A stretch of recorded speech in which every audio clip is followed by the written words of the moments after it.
Funtown Splashtown U.S.A. is the largest amusement park in the state of Maine. This family-owned amusement park almost closed due to the COVID-19 pandemic, but they returned in 2021 to provide the same fun experience as always. Not many coaster enthusiasts make it out to Funtown due to how far north it is, but is that a mistake?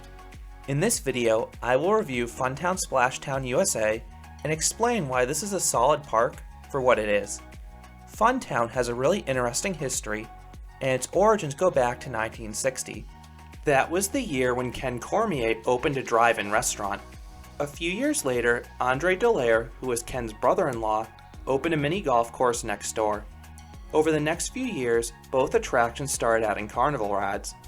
Then in 1967, Cormier and Dallaire partnered to form Funtown U.S.A. In 1978, Cormier bought out Dallaire's interest in the partnership, and then shortly thereafter, Dallaire purchased the old drive-in, tore it down, and opened Cascade Water and Amusements a few years later. Both parks continued to expand, but they would once again join together in 1996 when Cormier bought out Dallaire's park. This is when the park was renamed to Funtown Splashtown U.S.A. While both parks saw a lot of growth in the 1980s and 1990s, recent additions to the park have been sporadic to say the least. In the past decade, the only new addition was the Mount Olympus water slide tower in 2012. The last attraction added to the dry side was the used Wild Mouse coaster in 2009. Funtown's most recent projects have been to refurbish existing attractions. And while this park doesn't receive many new attractions, Funtown does always look great. Most of the park is very well shaded, the rides are colorful, and the park is quite charming. And the super friendly staff members add to the nice atmosphere. Most of the park is unthemed, but the two signature rides on the dry side have their own themed lands. Excalibur is located in the very back of the park in the Camelot area. The wood coaster is a fanciful castle station that looks great both on the inside and outside. And originally the gift shop by the ride actually sold authentic swords, although they've stopped doing that in recent years. Then Dragon's Descent, their S&S drop tower, has a stunningly beautiful dragon archway and an oriental operating booth. There are not many drop towers with as much theming as this one, and it gives the ride a much stronger presence at the park. One quirky thing about this park is its layout. The park had a convoluted history, and the park layout reflects that. There was never a master plan for this park's expansion. This has resulted in the park being one windy path that forms a giant dead end by Excalibur, and the route has some very strange pathways. The most notable is the section where the midway is actually routed through the porch of a restaurant and then over a series of stairs going over the antique cars. This section of the park can become a major choke point on busy days, but usually crowds are very manageable at Funtown. Even on weekends, it is rare to have to wait long at Funtown. Excalibur is usually just a 1 to 2 train wait, and most of the other rides are walk-ons. The only ride in the dry side that routinely has a sizable wait is the Astrosphere Indoor Scrambler, due to its long cycle time and glacial load procedure. Splashtown tends to be busier, and some of the tube slides can generate half-hour waits. Visitors have the option to purchase wristbands for just Funtown, just Splashtown, or both parks. As of 2021, a combo pass will cost you roughly $40. If you arrive later in the day, Funtown has major discounts on both single park and combo wristbands. In past years, I could buy a Funtown wristband for the final 3 hours that cost just $13 to $15, which is an amazing value. If you don't want to ride anything at Funtown, the most economical option is to purchase a Splashtown wristband. The park used to offer a walk-around pass, but they discontinued that.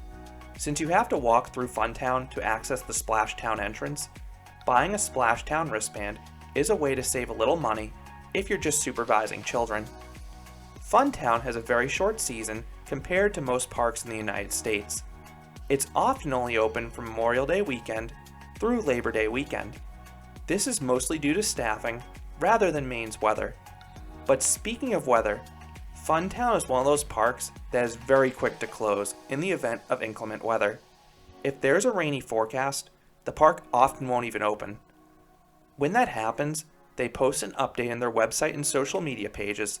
Just keep that in mind if you're planning a visit and coming from a distance. Moving on to the ride lineup, the star is easily Excalibur. This Custom Coasters International wood coaster has a lot of similarities to Holiday World's Raven. Excalibur is a great setting in the woods, some powerful drops, some good airtime hills, and very strong laterals. This coaster has some of the best laterals of any coaster, to be honest. The coaster has run a little rough in past years, but Excalibur received some much needed track work this past off-season, which has it running better than it has in nearly 2 decades. I have a separate review going into more detail, but this is one of the most underrated wooden coasters out there, since it does a little bit of everything, and it does all those things well. And if possible, try to get a night ride in this coaster, because there's very little light along the course. The only other coaster in the park is a Mauer Wild Mouse. I always found it weird this park doesn't have a kiddie coaster, but the park at least has these custom cushions they can slide onto the Wild Mouse's lap bars to allow younger guests to ride. I'm not the biggest fan of this coaster's temporary looking appearance, but the hairpin turns deliver some strong laterals, and it is an upgrade over the old Galaxy coaster that it replaced. Funtown has a decent mix of flat rides. You have plenty of spinning rides, but one notable omission is the lack of an inverting attraction. I hope this is something the park addresses in the future through a new flat ride or a new coaster. There are 3 notable flat rides currently. The best is Astrosphere, the aforementioned indoor scrambler.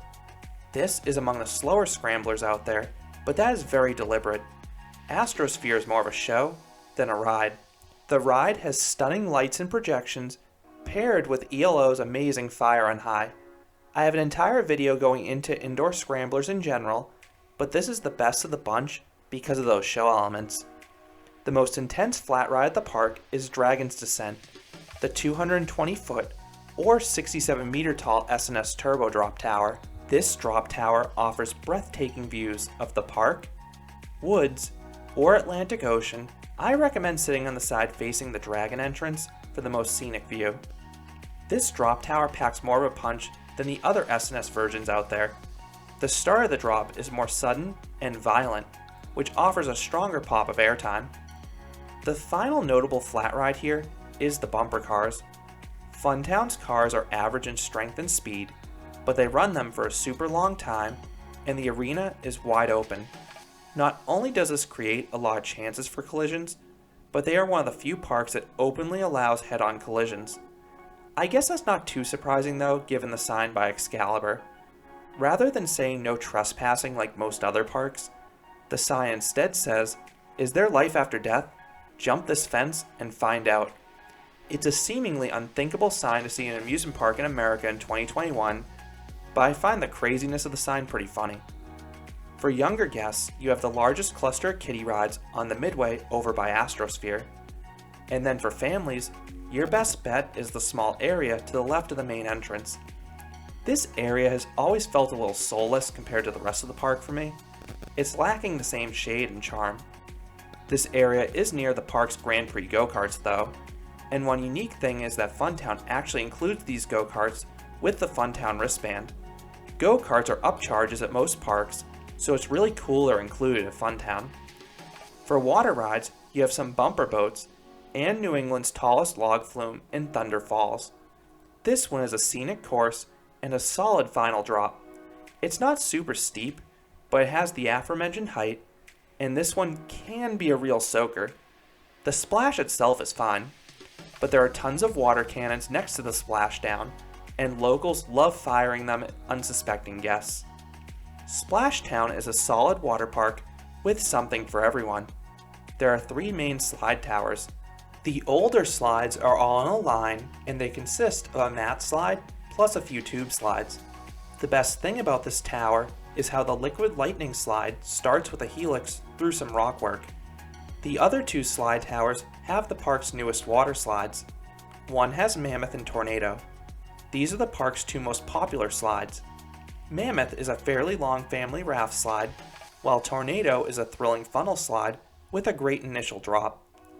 The newest slide tower is Mount Olympus, which has a short mat racing slide and 2 extreme drop pod slides. Poseidon's Plunge goes straight down, while Triton's Twist has a forceful flat spin after the drop. These slides are intense, but you need to watch out for your back. You can really feel the joints in the slide pieces in this one. Fortunately, the park offers a remedy. There are these backboards you can wear.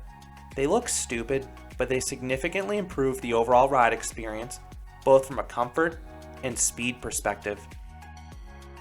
Then for younger guests, you have the Pirates Paradise water play structure and some smaller pools. One attraction I've always found it weird they're lacking is a lazy river. That seems to be a staple at most water parks. Funtown does not have many restrooms or food stands in the park, particularly as you get further back in the park. But the food stands the park has are average for an amusement park in terms of quality and pricing. The best food are the fries at Mainly Fries, although you can get superior fries at the nearby Pure French Fries. For that reason, I recommend getting food at Old Orchard Beach after a day at Funtown. The one annoying thing about Funtown is that this is one of those parks that usually does not offer free water.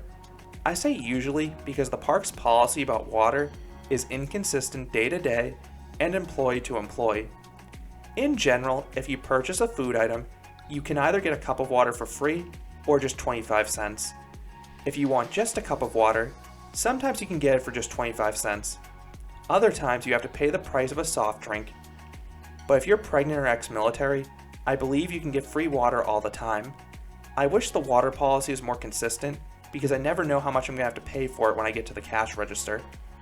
So do I recommend Funtown USA? This isn't a destination park, but if you're in New England, it is an enjoyable park. Between the strong atmosphere, good service, and decent rides, there's enough to satisfy everyone.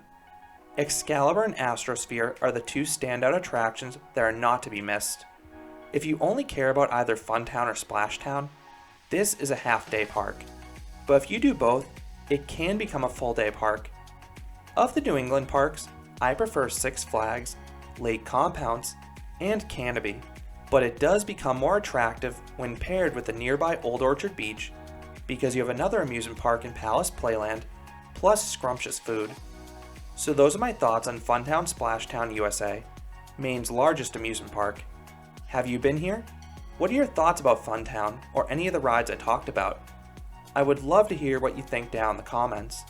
If you enjoyed this review, I'd appreciate it if you gave this video a like and you considered subscribing, because there'll be a lot more roller coaster and amusement park videos here at Canobie Coaster. Thanks for watching.